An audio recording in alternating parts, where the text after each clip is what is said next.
Hi there, I'm Christine Dunbar from speechmodification.com, and this is my Smart American Accent training. In this video, we'll look at how to pronounce exorbitant and extortionate. So these words are similar, and they actually in some contexts can mean the same thing. They're similar in pronunciation as well. So let's break them down and so you can hear the differences and pronounce them both correctly and easily. In exorbitant, we have the stress on the second syllable, and the letters EX in this word are voiced. So the X says a G and a Z sound. Letter E says that unstressed I sound. So thinking about that as exorbitant.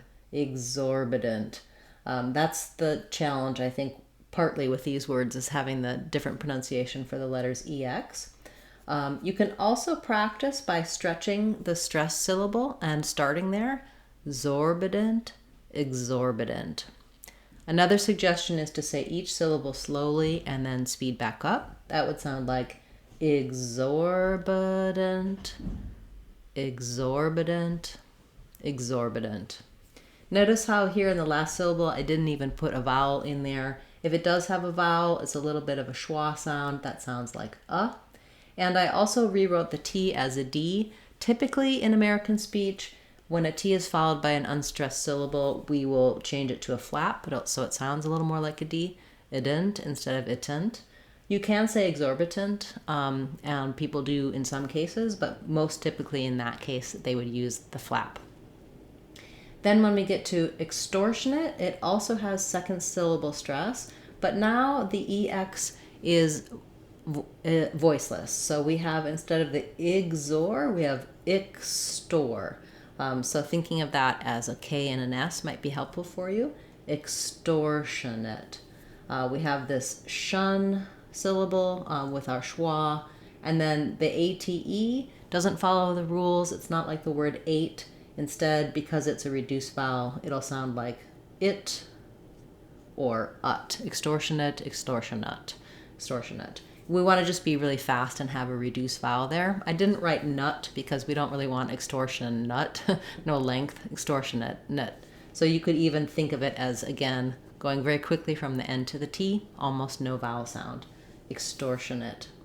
So the same practice techniques can help, starting on the stressed syllable, extortionate, extortionate, or going slowly syllable by syllable, extortionate, extortionate, extortionate. Now let's try the two next to each other. Exorbitant, extortionate. So hopefully if you can visualize them, use this alternative spelling in your mind, it's going to help you distinguish these two in terms of the pronunciation. And there is some overlap in usage. So if you slip up and you say one rather than the other, you'll probably be okay in several contexts where you might be using these words. Thank you for this request. If you have a request you'd like to see me cover in our Word of the Day series, feel free to leave that in the comments for this video or any of my videos. I'll add it to my list to cover in a future class.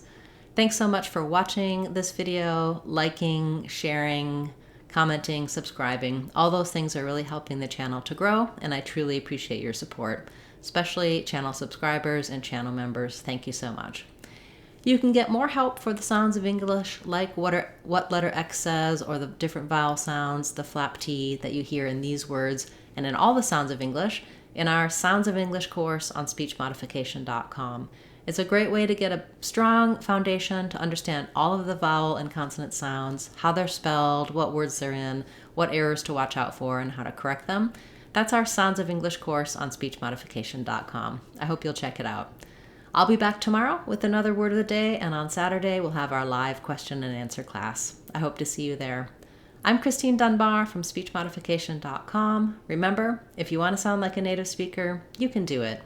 speechmodification.com. Bye everyone.